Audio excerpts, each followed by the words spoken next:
বুঝাবুঝি হচ্ছে। এজন্য সন্তান জন্মাইলে হবে না, সন্তানকে এক নম্বরে তার হক হলো সন্তান পৃথিবীতে আসলে তার ভালো একটা নাম রাখা চায়। দুই নম্বরে সন্তানকে সুশিক্ষায় ধর্মীয় শিক্ষায় শিক্ষিত করতে হবে। যদি সন্তান ধর্মীয় শিক্ষায় শিক্ষিত না হয়, ধর্মের জ্ঞান যদি সন্তানের ভিতরে না থাকে, তাহলে বগুড়ার মতন মাকে মায়েরা ফ্রিজে ভরে রাখবে। দেখেন এটার ভিতরে ধর্মের শিক্ষা নাই, যার কারণে কেমন সন্তান জন্মাইলো আর সন্তানরাই ভাই কেমন নিজের মারে নিজে খুন করিয়া ফ্রিজের ভিতরে ভরে রাখছে। এটার ভিতরে ইসলামের জ্ঞান নাই। হারে ভাই কাকে মারলে রসুল কয় হুমা জান্নাতুকা ওয়া নারুকা, এই মা বাবা তোমার জান্নাত ও জাহান্নাম, রাজার রব্বি ফি রাজাল ওয়ালিদাইনি। মা বাবা যদি সন্তানের প্রতি রাজি থাকে, আসমান ওয়ালা সন্তানের প্রতি রাজি থাকে, আল জান্নাতু তাহাতা আকদামিল উম্মাহাত। আল্লাহর রাসূল বলছেন উম্মত রে, মা বাবার পায়ের নিচে সন্তানের বেহেশত। আজকে আমরা সন্তানকে ইসলামী শিক্ষায় শিক্ষিত করি না, যার কারণে সন্তান বাপ মার হক আদায় করে না। যার ভিতরে, যেই সন্তানের ভিতরে ইসলামের শিক্ষা নাই, কোরআনের শিক্ষা নাই, ইসলামের জ্ঞান নাই, ওইটাই হয় লাস্টে ইসলাম বিদ্বেষী, কোরআন বিদ্বেষী, ওইটাই হয় নাস্তিক। জোরে কোন ঠিক কিনা? আল্লাহু আকবার।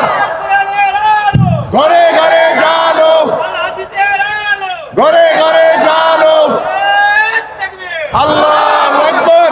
জন্য আমার ভাইরা, ইসলামের শিক্ষা খুব জরুরি। ইসলামের শিক্ষা, কোরআনের শিক্ষা ভিতরে থাকলে ওই লোক দ্বারা সমাজ রাষ্ট্রের কোনো টাকা বাহিরে পাচার হবে না।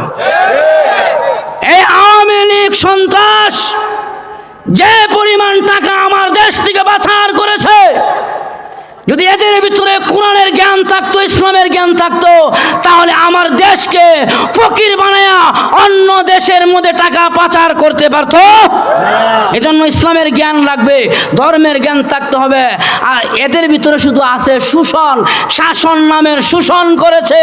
শোষণ করতে করতে এই পরিমাণ শোষণ করেছে, আল্লাহ তাআলা এই শোষণের ফলাফল দেখায় দিয়েছে। লাস্টে 2 মিনিটের বক্তব্য দেওয়ার সুযোগ তার হয় নাই। এটাই জালিমের পতন। আরে ভাই, যেই জুলুমের, যে যার হাত মানুষের রক্তে রঞ্জিত, সে জালিম। আর জালিমের পতন আল্লাহ তাআলা যুগে যুগে এইভাবেই ঘটিয়েছে। আমাদের দেশের যেই আওয়ামী লীগ সন্ত্রাস, যে প্রধানমন্ত্রী ছিল, তার পতনটা আল্লাহ এইভাবেই ঘটিয়েছে। এজন্য যারাই ক্ষমতায় আসবে তাদেরকে 5 আগস্টের কথাটা যেন মনে থাকে। যদি মনে থাকে তাহলে সে দুর্নীতি করতে পারবে না, দুর্নীতি করতে পারবে না। দেখতে দেখা যায় খুব আল্লাহওয়ালা, ভিতরে শয়তানি। কারে শয়তানি কোনে নাম বলি, গর বলি নিস্ত লানত বলি। ইকবাল কয় দেখতে শুনতে তো আল্লাহওয়ালা, ভিতরে তো শয়তানি। সালমান এফ রহমান দেখতে দরবেশের ভিতরে, ভিতরে খালি 2 নম্বরই। দেখছেন না, কোটি কোটি টাকা দরবেশ বাবা, দরবেশ বাবা লক্ষ লক্ষ কোটি কোটি টাকা ব্যাংক থেকে নিয়ে দরবেশ বাবা ধরা খাইছে। আর আমাদের সমাজে এক প্রকারের মানুষ আছে, এখনো এই হাসিনা বেগম রে আনবার লাগি মিছিল মিটিং করে। আমি জীবনে কত মানুষ দেখছি, এদের মতন নির্লজ্জ বেহায়া আমি দেখি নাই।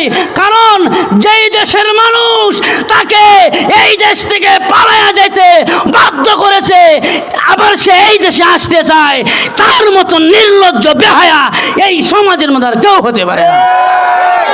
নির্লজ্জ আবার কয়ে আসতো, তাকে আবার আনতো, কয় নির্লজ্জ বেহায়া।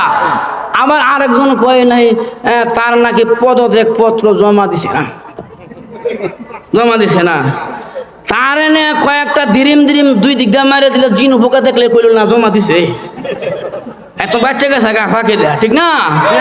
জনগণ একটা ধুলাই খাইলে কইল জমা দিছে, আমাকে সহ জমা দিছে, জমা দিছে তো আমার পদত্যাগ সহ জমা দিছে।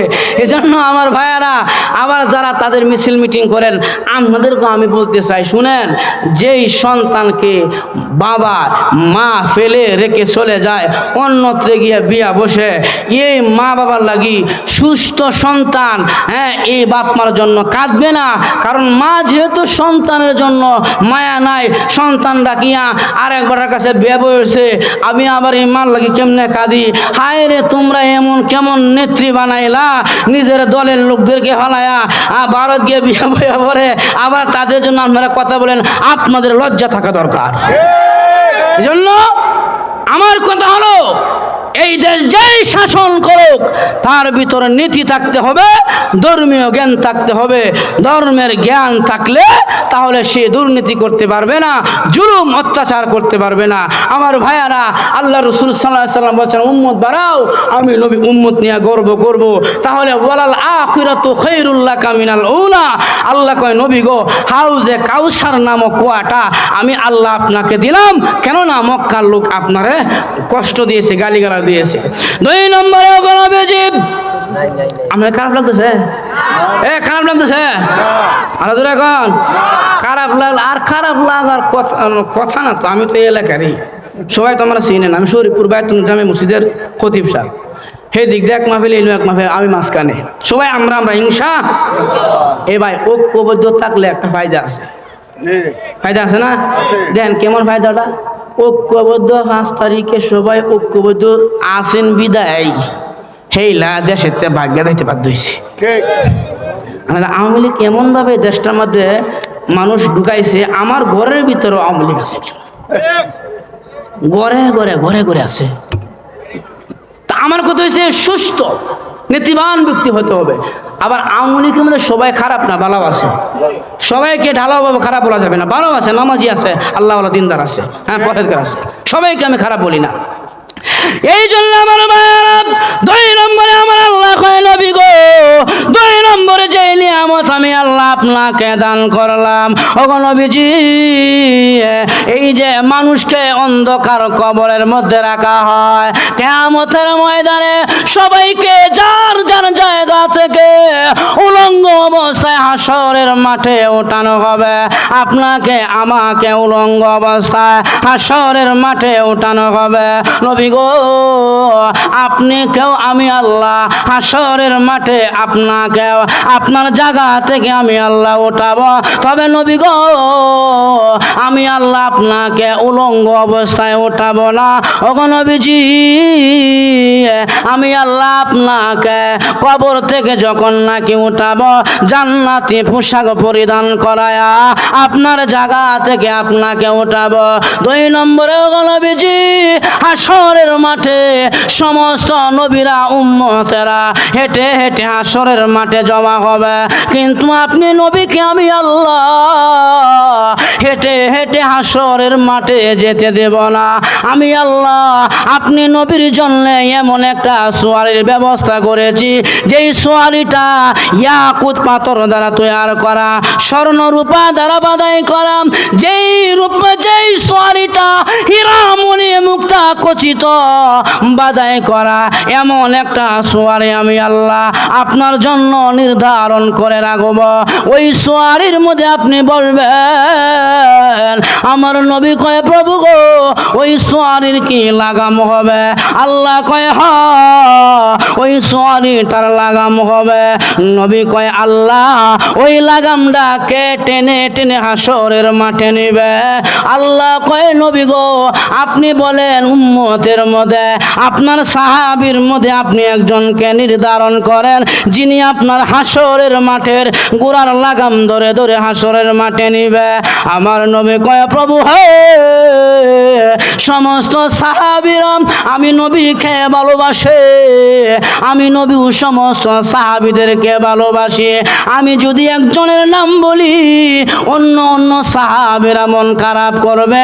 আল্লাহ এই দামি সোয়ারি তুমি আমাকে দিয়েছ, সোয়ারির লাগাম দিয়েছ, তুমি নির্ধারণ করে দাও আমার লক্ষ লক্ষ এই যে উম্মতের মধ্যে আমার সাহাবাই কেরাম আছে, সাহাবীদের মধ্যে কে আমার গোড়ার লাগামটা বহন করবে। আল্লাহ তুমি নিজে নির্ধারণ করে করে দাও। আমার আল্লাহ কয় নবী গো,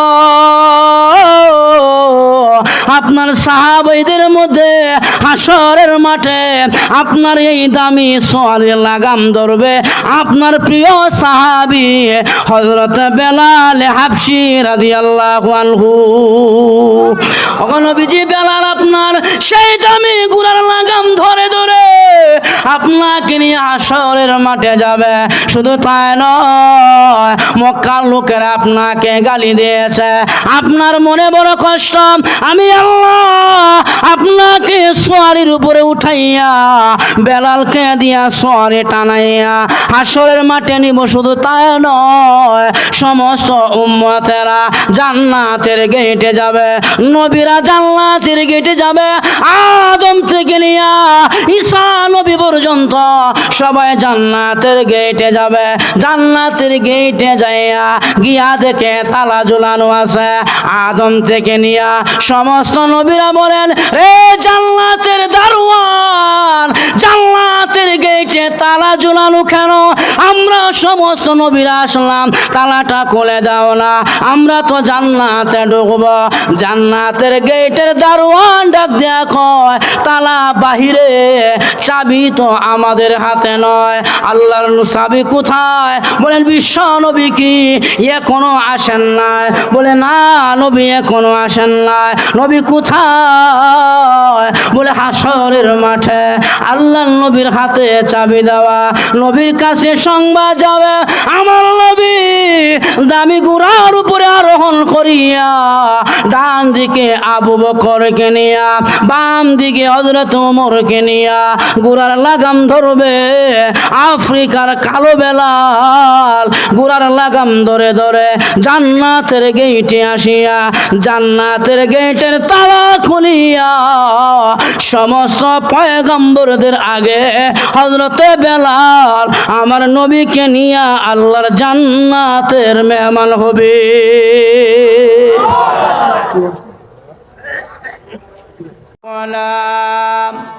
وَلَلْآخِرَةُ خَيْرٌ لَكَ مِنَ الْأُولَى إلى الآخر الآية. وقال النبي صلى الله عليه وسلم ما لي وللدنيا إلا كراكب اتزل تحت الشجرة فراح تركها. اللهم صل على سيدنا ومولانا محمد وعلى آله وأصحابه وبارك وسلم. بلغ العلا بكماله كشف الدجى بجماله حسنت جميع خصاله. صلوا عليه وآله. لگی ہے دو جہاں میں مثال محمد. جمال خدا ہے کمال محمد. بلغ العلا بکمالہ كشف الدجى بجماله حسنت جميع خصاله.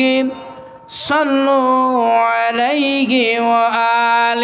لا إله إلا الله جر لا إله إلا الله.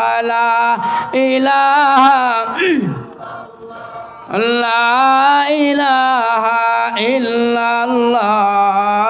لا إله إلا الله. لا إله إلا الله محمد رسول الله صلى الله عليه وسلم. শরীফপুর তমিজউদ্দিন বাইতুল ফালা জামে মসজিদ কর্তৃক আয়োজিত আজকের মাহফিলের সম্মানিত সভাপতি, জাতির মাথার মুকুট সম্মানিত ওলামাই কেরাম, আমার সামনে সমবেত সর্বস্তরের মুসলমান ভাইয়েরা, পর্দার আড়ালে অত্যন্ত শ্রদ্ধেয় মা বোনেরা, আল্লাহ পাকের আলিশান দরবারে শুকরিয়া আদায় করে যে মহান রব্বুল আলামিন আমাদেরকে অত্যন্ত মোহাব্বত করে ভালোবেসে একটি বরকতি মাহফিলে আসার সুযোগ দিয়েছেন। জবান খুলে সকলে বলে আলহামদুলিল্লাহ, আরো জোরে বলে আলহামদুলিল্লাহ। এই মাহফিলে আসাতে আপনারা খুশি না বেজার? আরো জোরে কোন খুশি না বেজার? একটু আওয়াজ দিলে মেলার যারা আছে তারা কইব না একটা কিছু ওইতাছে জায়গায়।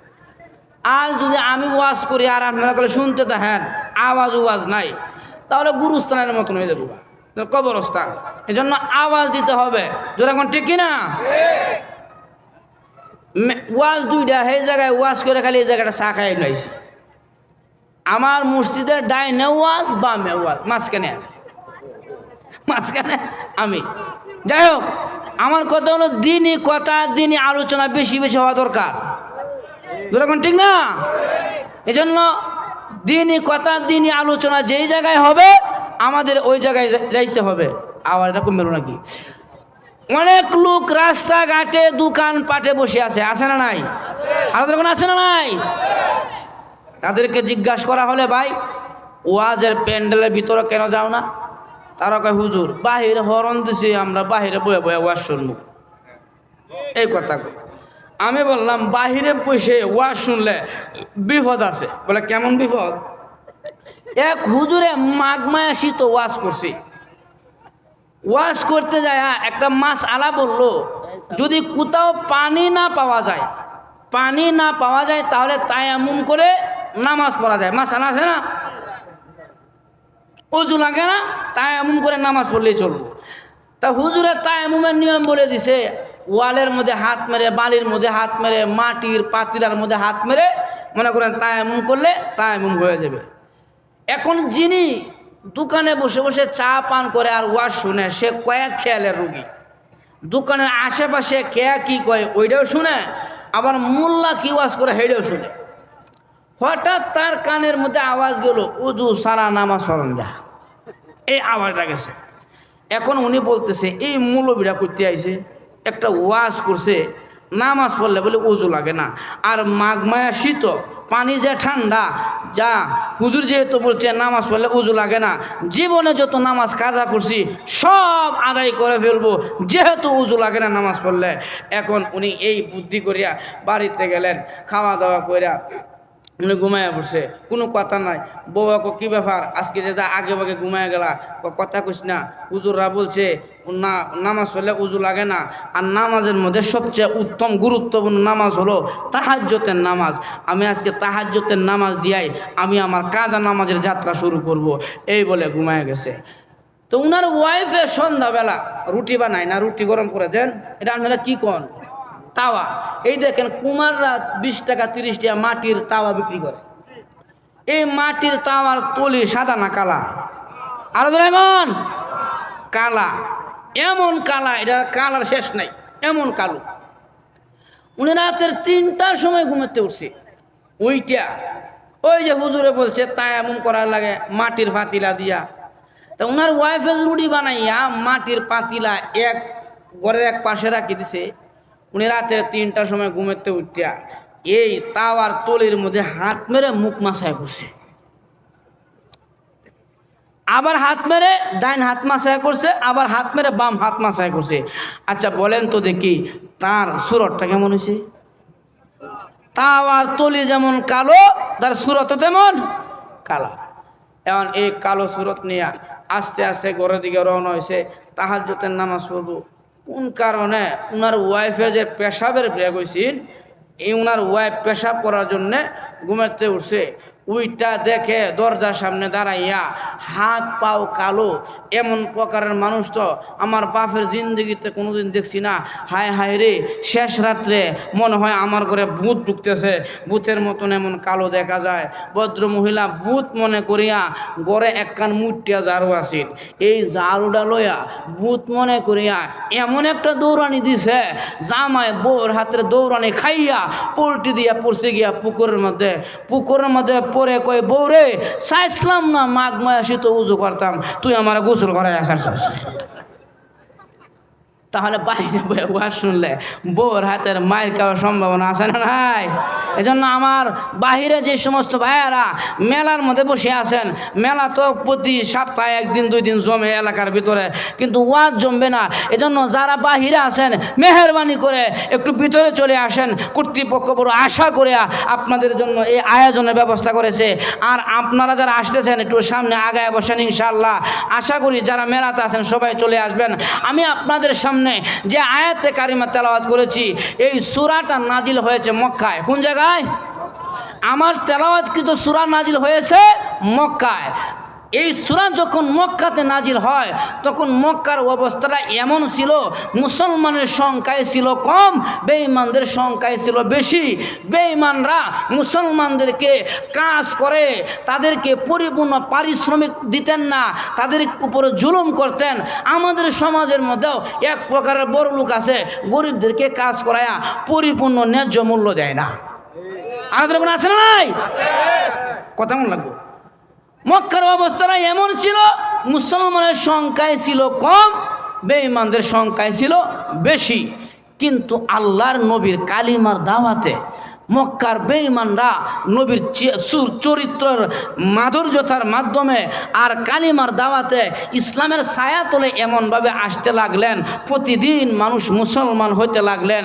এখন আবু জেহেল উতবা সাহেবা কয়, কিরে মুহাম্মদ যেইভাবে কালিমা পড়ায়া মুসলমানের সংখ্যা বাড়াইতেছে, একদিন তো আমাদের ধর্মের লোক থাকতো না, অতএব তাড়াতাড়ি করিয়া মুহাম্মদের বিরুদ্ধে একটা পদক্ষেপ নেওয়া দরকার।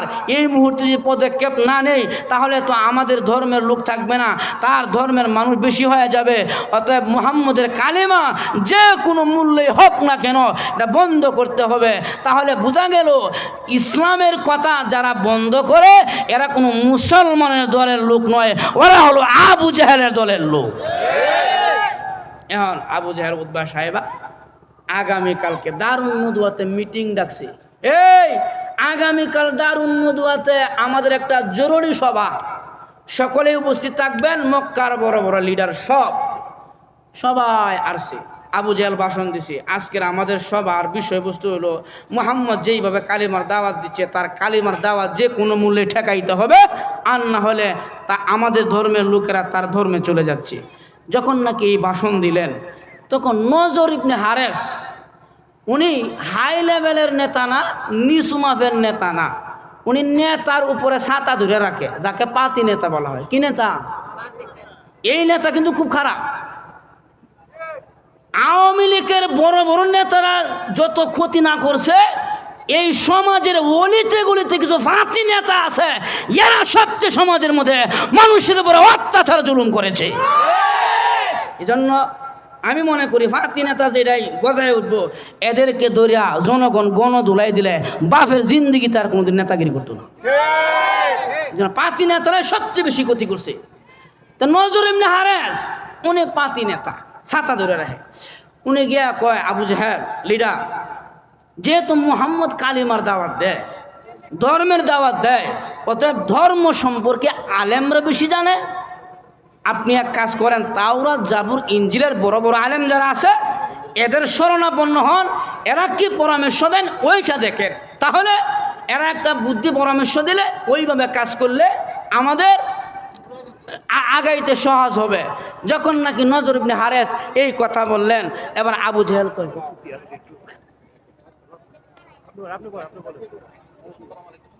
জরুরি থাকলে কইলেন তাই আমার বোঝা গেল কোরআন প্রেমিক। বোঝা গেল কোরআন প্রেমিক, হাদিস প্রেমিক, আলেম প্রেমিক, যেরকম ঠিক না?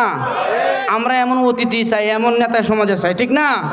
যেই নেতা কোরআনের পক্ষে থাকবে, যেই নেতা হাদিসের পক্ষে থাকবে, আলেমের পক্ষে থাকবে, এমন নেতাই চাই যারা আলেমদেরকে ধরে ধরে রমজান মাসে জেলে মরে এমন স্বৈরাচার নেতা আমরা আর চাই না, ঠিক কি না বলেন?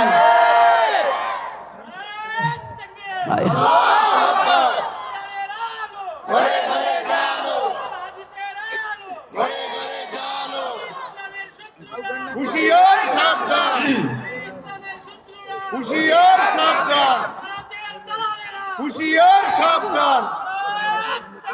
আল্লাহু আকবার। তারা আমার ভাইয়েরা, নজর ইবনে হারেসের বক্তব্যটা আবু জাহেল কয় সুন্দর কথা বলছো, তবে তোমাকে একা দেওয়া যায় না, তোমার সাথে আরো কয়েকজন সাথী দিয়ে দিলাম। তৎকালীন সময়ে তাওরাত জাবুরের বড় বড় আলেম যারা কেউ মক্কায় থাকে না, সবাই মদিনায়। এখন আবু জাহেলের উনার সাথী নজর ইবনে হারেস আরো 8-10 জন সাথী নিয়ে মদিনায় গেলেন। গিয়া বলছে, ও মদিনার আলেমরা, আমাদের মক্কার অবস্থাটা বেশি একটা ভালো না। মুহাম্মদ যেইভাবে কালিমার দাওয়াত দিয়া মুসলমান বানাচ্ছে, অদূর ভবিষ্যতে আমাদের ধর্মের লোক থাকবে না, একটা পদক্ষেপ নেওয়া দরকার। এই পরামর্শের জন্য আপনাদের কাছে আসছি, আপনারা যেইভাবে বলবেন আমরা ওইভাবে কাজ করব। মদিনার বড় বড় আলেমরা বলছে, আমরা একটা বোর্ড বসে পরামর্শ করে দেখি কি করা যায়। এখন সমস্ত আলেমরা বসে তারা পরামর্শ করে নজর ইবনে হারেসকে বললেন, 3টা প্রশ্ন শিখাইয়া দিছে। বলছে 3টা প্রশ্ন গিয়া করবা, আব্দুল্লাহর ছেলে মুহাম্মদকে যদি প্রশ্নের জবাব দিতে পারে তাহলে মনে করবা সাধারণ ব্যক্তি নয়, তার উপরে ওহী নাজিল হয়। আর কালিমার জবাব যদি, প্রশ্নের জবাব যদি না দিতে পারে তাহলে তার কালিমা বন্ধ করে দিবা, আর কালিমা চলবে না। 3টি প্রশ্ন শিখাইয়া দিছে।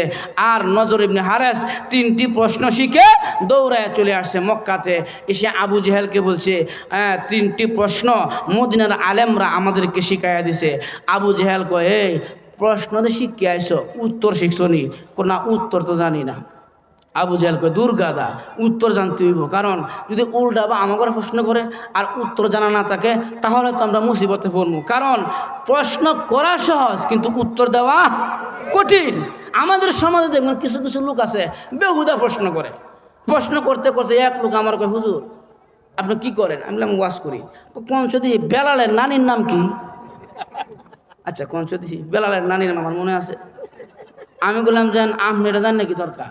আপনি কোন যে হুজুর উজুর ফরজ কয়টা, গোসলের ফরজ কয়টা, তাই আমি ফরজ কয়টা?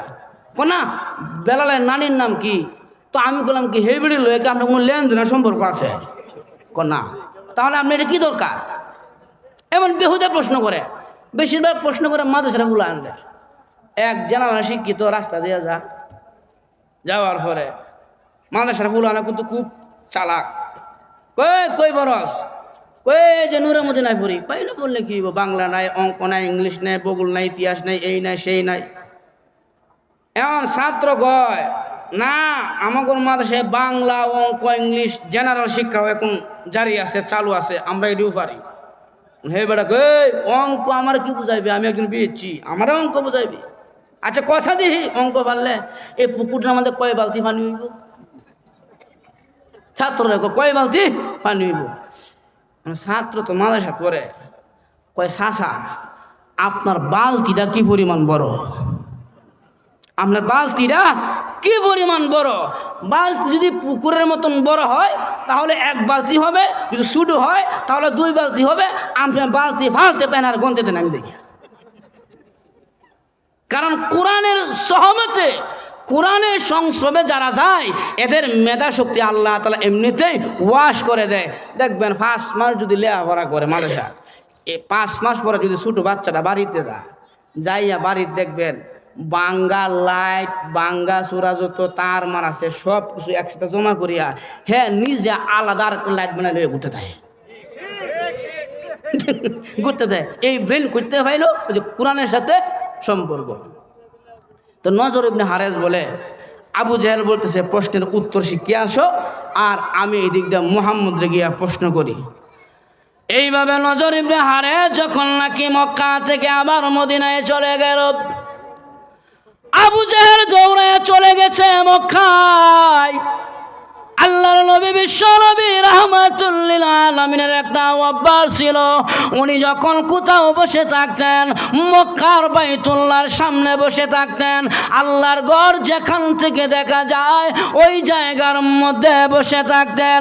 এমন সময় আবু জেহেল গিয়া বললেন, মুহাম্মদ এরে ভাতিজা, তোমাকে তিনটি প্রশ্ন করব, আমার প্রশ্নের জবাব যদি দিতে পারো তাহলে তোমার কালিমা মক্কায় চলবে, আর যদি জবাব দিতে না পারো তোমার কালিমায় মক্কায় চলবে না। আল্লাহর নবী কয়ে, চাচা গো, আমি দুনিয়ার মানুষের অনুমতি লইয়া কালিমার দাওয়াত দেই না, আল্লাহর কসম করে বলি রে চাচা, আমার দেহের ভিতরে যতদিন প্রাণ আছে আমি নবীজি ততদিন কালিমার দাওয়াত চালিয়ে যাইব। ওগো চাচা, আমি আপনার কথা নিয়ে কালিমার দাওয়াত দেই না, আল্লাহ প্রদত্ত আমাকে দায়িত্ব দেওয়া হয়েছে। এখন আবু জেহেল বলে, আরে মুহাম্মদ, তোমাকে তিনটি প্রশ্ন করব, আমাকে প্রশ্নের জবাব দাও। এক নম্বরে প্রশ্ন হলো, আরে ভাতিজা, এই পৃথিবীতে এমন একজন মানুষ এসেছেন যিনি তামাম দুনিয়া সূর্য উদিত স্থান থেকে নিয়ে সূর্য অস্তমিত স্থান পর্যন্ত তামাম দুনিয়া সফর করেছে। এমন একজন ব্যক্তির কথা কোরআনের মধ্যে আছে, উনিকে আমাকে জানিয়ে দাও। কারণ আমরা এই জায়গার মধ্যে যারা আছি, আমরা অনেকে সৌদি আরবে যায় নাই, অনেকে ঢাকার শহরে যায় নাই, কিন্তু এই ব্যক্তিকে যিনি তামাম দুনিয়া সফর করেছে আমাকে বলে দাও। দুই নম্বরে ভাতিজা, পৃথিবীর সৃষ্টির পর থেকে নিয়ে এমন একটা জায়গা আছে যেই জায়গার মধ্যে একবার সূর্যের আলো পড়েছিল, কিয়ামত পর্যন্ত আর কোনোদিন সূর্যের আলো ওই জায়গায় পড়বে না। এটা কোন জায়গা আমাকে জানিয়ে দাও। তিন নম্বরে প্রশ্ন হইল, রে ভাতিজা, মানুষের কলিজা অপারেশন করে কলিজার ভিতরে কি আছে জানা যায়, বোঝা যায়, কিন্তু আমরা যে কথা বলি, এই যে বাতাস আপ ডাউন করে, এই যে কথা বলি, এই রূহ সম্পর্কে জানতে চাই। তিনটি প্রশ্নের জবাব দিতে পারলে মক্কাতে তোমার কালিমার দেওয়া চলবে, অন্যথায় বন্ধ করে দেওয়া হবে। আল্লাহর রাসূল বলেন, চাচা গো, আপনি প্রশ্ন করেছেন, আমি জবাব দিব, তবে চাচা শুনেন, আমি মুহাম্মদ তো আল্লাহর অনুমতি ছাড়া, আল্লাহর অনুমতি ছাড়া কথা বলি না। ইনশাআল্লাহ আল্লাহ যদি আমারে বলায় তাহলে আমি বলবো। এই বলে আবু জেহেল কয়, মুহাম্মদ কয় মিনিট লাগবো? আল্লাহর রাসূল কয়, চাচা 24 ঘন্টা পরে আপনাকে এই তিনটি প্রশ্নের জবাব জানায়া দিব। আবু জেহেল চলে গেল। এই দিক দিয়া দারুণ দুয়ায় গিয়া বলতেছেন, মুহাম্মদরে প্রশ্ন করেছি 24 ঘন্টা পরে নাকি জবাব দিবেন। এইভাবে সময় যখন অতিবাহিত হইতে লাগলেন, যখন নাকি 24 ঘন্টা আবার আবু জেহেল গিয়া কয়ে, ভাতিজা, প্রশ্নের জবাব কি আনসার হয়েছে? নবী কয়, না, ওকে এখনো তো ওহী আসে না, আর আমি নবী তো ওহী ছাড়া কথা বলতে পারি না, আমি তো প্রশ্নের জবাব জানি না, ওহী আসলে না আমি আপনাকে জানাইয়া দিব। যখন নাকি বললেন ওহী আসে না, আবু জেহেল দৌড়ে চলে গেল দারুণ দুয়ায় গিয়া বলছে, শুনছ, মুহাম্মদ এতদিনে ধরা খেয়েছে, মুহাম্মদ এতদিনে আটকা পড়েছে, মুহাম্মদ তো প্রশ্নের জবাব দিতে পারে না, তার কালিমা আর মক্কায় চলবে না। এই বলে দারুণ দুয়া থেকে মিছিল বের হয়ে গেল আল্লাহর নবীর বিরুদ্ধে। মুহাম্মদের কালিমায় মক্কায় চলবে না। আল্লাহর নবীর যে চাচি ছিল আবু লাহাবের বিবি উম্মে জামিল নবীর পাশের ঘরে থাকতেন। উম্মে জামিল গিয়া কয়, ভাতিজা, তোমার উপরে যে শয়তানরা বর করতো, ওই শয়তান আশা মনে হয় বন্ধ হয়ে গেছে। নাউজুবিল্লাহ। ওহি যে আসতো, কয় ওহিটা যে আসতো এটা মনে হয় বন্ধ হয়ে গেছে, শয়তান মনে হয় তোমাকে ছেড়ে চলে গেছে। আল্লাহ নবী যখন নাকি এই কথা শুনলেন, নবীজির ভিতরটা ভেঙ্গে খান খান হয়ে গেছে। হায় রে, আমার আপন শাসি আমার বিরুদ্ধে এইভাবে কথা বলে। আল্লাহ রসুল সাল্লাল্লাহু আলাইহি সাল্লাম মনটা বড় বেজার, এই দিক দিয়ে ওহিও আসে না। 24 ঘন্টা ওভার হয়ে গেল, 1 দিন 2 দিন 3 দিন 4 দিন, যখন নাকি সময় যাইতে আরম্ভ করলো, যাইতে যাইতে যখন নাকি 14 দিন চলে গেছে, আল্লাহ নবীর কোনো কথা নাই। লম্বা একটা সেজদা দিয়া নবীজি মাথাটা জমিনে লাগায়া কান্না আরম্ভ করলেন। আল্লাহ কয়, জিবরাইল রে, আমার বন্ধুরে আর কাঁদায়ও না, যাও আমার বন্ধুর কাছে সূরা দুহা নাজিল করে আমার বন্ধুকে সান্ত্বনা দিয়া দাও। সুবহানাল্লাহ। জিবরাইল আসছে, সূরা দুহা নাজিল করছেন, আর বলছেন, নবী গো মাথা উঠান। আল্লাহ রাসূল কয়, জিবরাইল 24 ঘন্টা টাইম দিছিলাম, 24 ঘন্টায় গিয়া 14 দিন চলে গেল। এতদিন ওহি বন্ধ ছিল, মক্কার লোকেরা আমার বিরুদ্ধে মিছিল মিটিং বের করে দিছে। ওরে জিবরাইল, আমার কি দোষ ছিল, কেন আল্লাহ আমাকে এই কষ্টটা দিল? আল্লাহ রাসূল এই কথা বলার পরে জিবরাইল কয়, নবী গো কেন বন্ধ ছিল জানার আগে কোরআনের একখান আয়াত আপনি জেনেন। আল্লাহ বলছেন, ইন্নী ফাইলুন যালিকা গাদা ইল্লা আইয়াশা আল্লাহ। ওগো নবীজি, কোনো কিছু প্রতিশ্রুতি দেওয়ার আগে ইনশাআল্লাহ বলতে হয়। আপনাদের বলছেন 24 ঘন্টা পরে জবাব দিবেন, ইনশাআল্লাহ তো আর বলেন নাই ওই সময়। এজন্য মহান আল্লাহ আপনাকে ইনশাআল্লাহর সবক শিক্ষা দেওয়ার জন্য 14 দিন আপনার উপরে ওহিটা বন্ধ রাখছেন। কি সবক? আরো যেরকম কি সবক? এই জন্য কোনো কাজ করার আগে কি বলতে হয়? আমরা তো ইনশাআল্লাহ কই, জাগা মতো কই না, হ্যাঁ তাল হারে ইনশাআল্লাহ কই। দাদা মসজিদের বারান্দায় বসা, নাতি বাজারে যায়। দাদা কই, কই যাস? কই বাজারে যায়। বাজারে কে লাগি? কয়েকটা খাসি কিনে আনতাম, আমার মেয়ের আকিকা, এই জন্য বাজারে যাচ্ছি। দাদা কয়, বেটা গাদা, খাসি কিনে আনবা, মেয়ের আকিকা দিবা, ভালো কাজ, ইনশাআল্লাহ বললেই তো হইতো। নাতি কয়, ইনশাআল্লাহ কি দরকার, আমার পকেটে টাকা আছে, বাজারও খাসি আছে, ইনশাআল্লাহ তো দরকার নাই।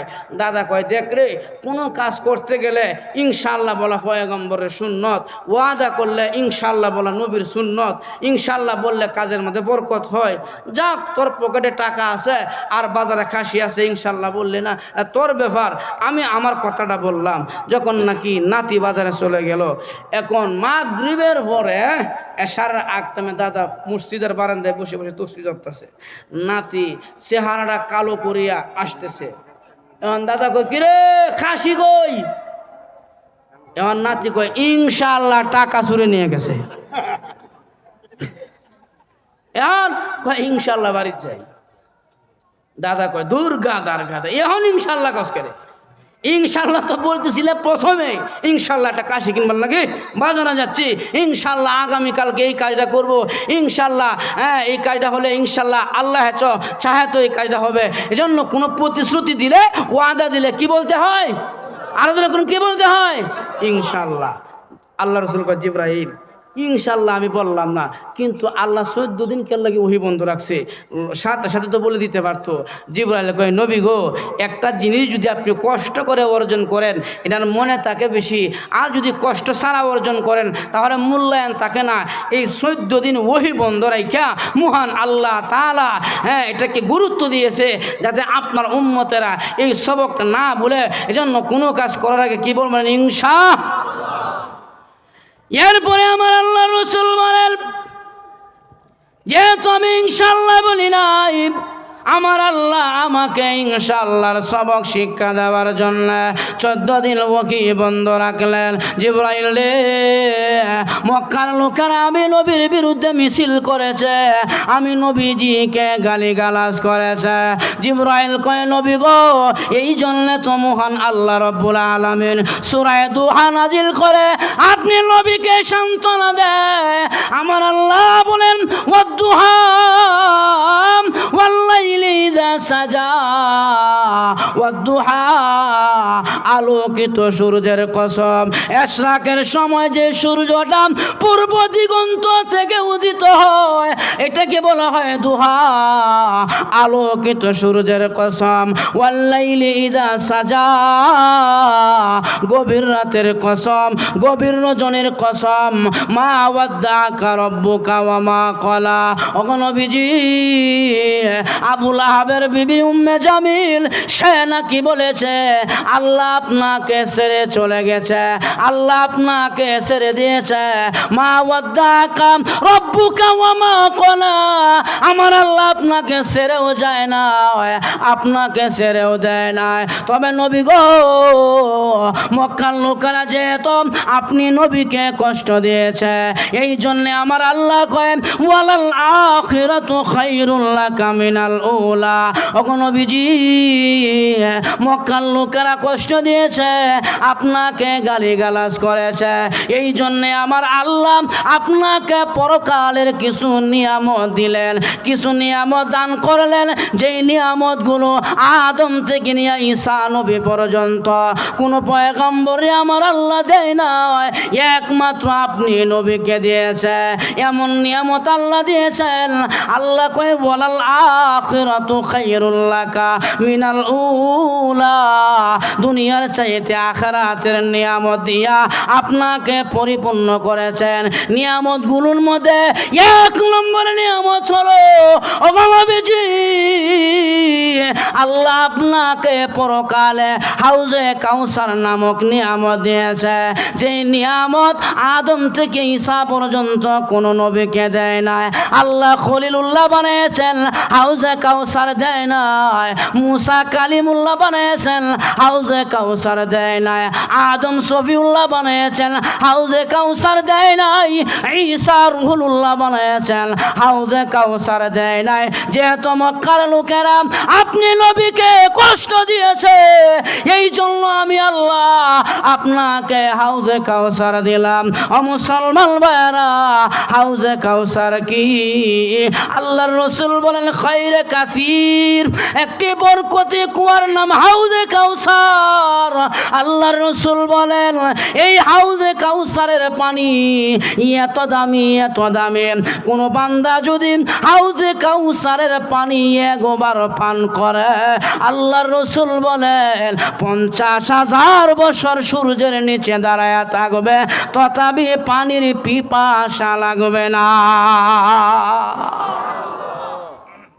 এটা মধুর চাইতে মিষ্টি, দুধের চাইতে সাদা, মেশকে আম্বরের চাইতে সুঘ্রাণ বেশি। একবার যদি কোনো উম্মত এই হাউজে কাউসারের পানি পান করে, আল্লাহর রাসূল বলছেন সূর্যের নিচে 50,000 বছর দাঁড়ায় থাকবে, এরপরে পানির পিপাসা লাগবে। আর দেখুন, এই হাউজে কাউসারের পানি পান করার ইচ্ছা আছে? আরো যদি কোনো আসেনি না নাই? তাহলে দুইটা জিনিস করা যেত না? কয়টা জিনিস? আরো দেখুন কয়টা? এক নম্বরে শিরিক। কি শিরিক? বিল্লাহ, আল্লাহর সাথে শিরিক করা যাবে। আমরা কিন্তু ওহরও শিরিক করি। শিরিকে কাবির, শিরিকে সগীর, বড় ধরনের শিরিক, শিরিকে খফি, ছোট ধরনের শিরিক। এজন্য কিছু কিছু আকিদা আমাদের ভিতরে অহরহ আছে, যে আকিদাগুলো শিরিকের আকিদা। যেমন মনে করেন পূজার সময় আসলে তখন মানুষে কয় পূজা বলে নৌকা দিয়ে আইতেছে এজন্য বন্যা হইব, আর দেবী বলে ঘোড়া দিয়ে আসতেছে এজন্য রৌদ্র হইব। এটা কথা কয় না? এটা শিরকে আকিদা। আবার অনেকেই বলে আমার ছেলেটা যদি চাকরি বাকরি না করতো তাহলে আমি চল্লা ফিরে খাইতে পারতাম না। ছেলেরা বানাইছে খাওয়া দাওয়ার উপার্জনের মাধ্যম, অথচ আমাদেরকে রিজিক কে দেয়? আরো রিজিক কে দেয়? আল্লাহ দেয়। এটা আমার বিশ্বাস রাখতে হবে। এজন্য শিরিক ফিস সিফাত, শিরক বিল্লাহ। আল্লাহ রাসূল বলেন আল কাবীরু ইশরাকু বিল্লাহ, কবিরা গুনাহের মধ্যে সবচেয়ে বড় গুনাহ হলো আল্লাহর সাথে শিরিক করা। আর মিয়া দুনিয়ার মানুষই তো যদি আপনার ওয়াইফ যদি তরকারির মধ্যে লবণ বেশি দেয় আর আপনি যে খাওয়ার টাইমে এই তরকারিতে লবণ বেশি হয়েছে। বারুলি যদি বুঝতাম পারছি না, লবণটা বেশি পড়ে থেকে মাফ করে দিন। যা মাফ করলাম। 2 নম্বর দিন জাল বেশি হয়েছে। কিরে তরকারি জাল বেশি কেন? কয় আজকে তো কথা বলছিলাম পাশের বাড়ি ভাবির লগে, যার কোনো মরিচটা আন্দাজ করতে পারছি না, বেশি হয়েছে, মাফ করবেন। মাফ করলাম। পরের দিন হলুদ বেশি হয়েছে। তো কাকুতি মিনতি করিয়া স্ত্রী যদি কয় যে আমার ভুল হয়েছে আর হইতো না, জামাই কয় যাও মাফ করে দিলাম। 3 নম্বর দিনও মাফ। 4 নম্বর দিন যদি জামাই আয় দেখে উনার বিছানার মধ্যে উনার ওয়াইফের লগে পাশের বাড়ির আরেকজন পুরুষ শুয়ে রয়েছে, কেউ এটা কেডা?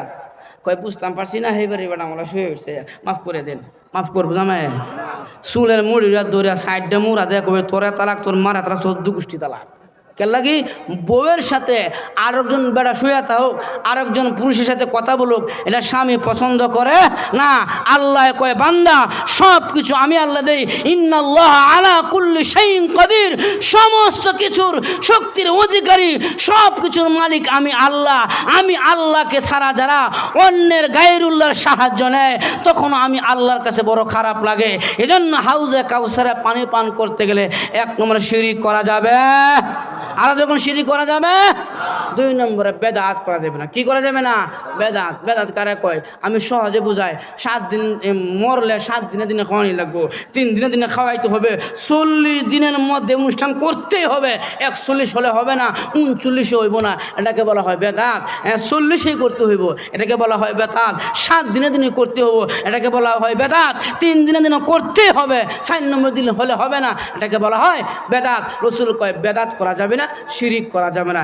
এই 2টা ভাইরাস মুক্ত আমল করতে পারলে আল্লাহ রসুল বলেন এই যে হাউজে কাউসার আছে, এই হাউজে কাউসারের মধ্যে আংটা লাগানো আছে, প্রত্যেকের নামে একটি করে গ্লাস আছে, যার যার গ্লাস দিয়া সে হাউজে কাউসারে পানি পান করবে, আল্লাহর নবী পানি পান করাবে।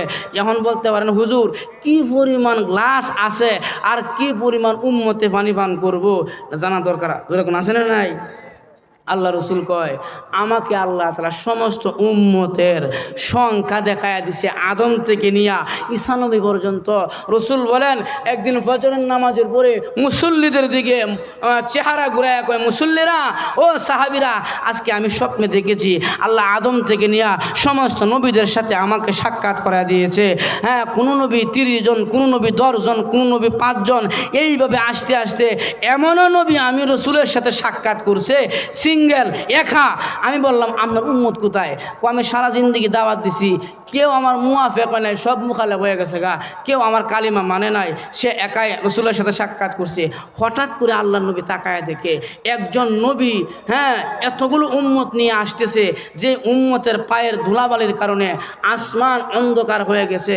আল্লাহ রসুল কয় আল্লাহ এটা কোন নবী গো, এতগুলো উম্মত নিয়ে আসতেছে? রসুল কয় উনি হলেন বনি ইসরাইলের জলিলুল কদর পয়গম্বর হযরত মূসা নবী। 6 লক্ষ উম্মত নিয়ে আসতেছে আপনার সঙ্গে সাক্ষাৎ করার জন্য। নবীজির চেহারাটা বেজার। আল্লাহ এতগুলো উম্মত তো আমার হবে না, মূসা নবী তো উম্মতের বেলায় চলে যাবে আমার আগে। আল্লাহ কয় নবী গো আপনি চিন্তা করেন না, কি পরিমাণ উম্মত আপনার হবে আমি আল্লাহ দেখায় দিই। আল্লাহ কোরআনে বলেন وَكُلَّ شَيْءٍ أَحْصَيْنَاهُ فِي إِمَامٍ مُبِينٍ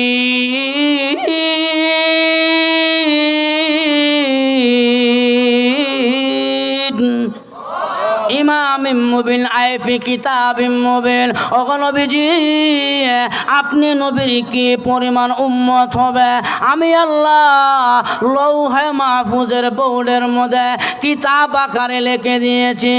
এই বলে আমার রসুলকে আমার আল্লাহ কয় ও নবীজি আপনার মাথাটা ডান দিকে ঘোরান।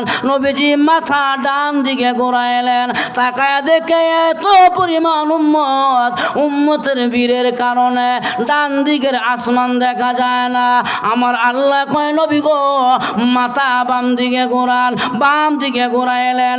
এত পরিমাণ উম্মতের কারণে বাম দিকের আসমান দেখা যায় না, সামনের আসমান দেখা যায় না, পিছনের আসমান দেখা যায় না।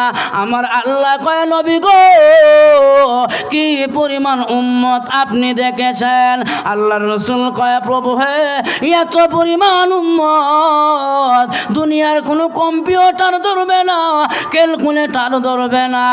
আমার আল্লাহ কয় নবী গো আপনি বনি ইসরায়েলের 6 লক্ষ উম্মত দেখিয়া টেনশনের মধ্যে পড়ে গেলেন। আমি আল্লাহ আপনাকে 6 লক্ষ নয় 6 কোটি নয় অগণিত অসংখ্য উম্মত দান করলাম, যাতে করে উম্মতের বেলায় আপনি নবী সকলের আগে চলে যাইতে পারে। এই জন্য আমার ভাইয়ারাম আল্লাহ রাসূল বলেছেন হে আমার উম্মতেরা আওলাদ বাড়াও, সংখ্যা বাড়াও, আওলাদ বাড়াও। আল্লাহ রাসূল কয় আওলাদ বাড়াও, উম্মত নিয়ে আমি গর্ব করব আল্লাহর আদালতে। নবী কয় আওলাদ বাড়াও। আমাদের সমাজে কিছু মানুষ কয় 2টি সন্তানের বেশি নয়, একটি বলে বানাও কয় না। নবী কয় আওলাদ বাড়াও, উম্মত নিয়ে গর্ব করব আল্লাহর আদালতে। কারণ উম্মত সংখ্যায় বেশি হবে, আমি নবীর সম্মান বাড়বে, আমি গর্ব করব। রাসূল কয় আওলাদ বাড়াও। আমরা কয় না 2টি সন্তানের বেশি নয়, একটি হইলে ভালো হয়। আর সন্তান, আমরা সন্তান, আমার একবার সন্তান হকের কথা বলছিল। আসলে ভাই সন্তান আমরা ঠিক আছে জন্মায়, সন্তানের কি হক বাবার এটাও জানি না, না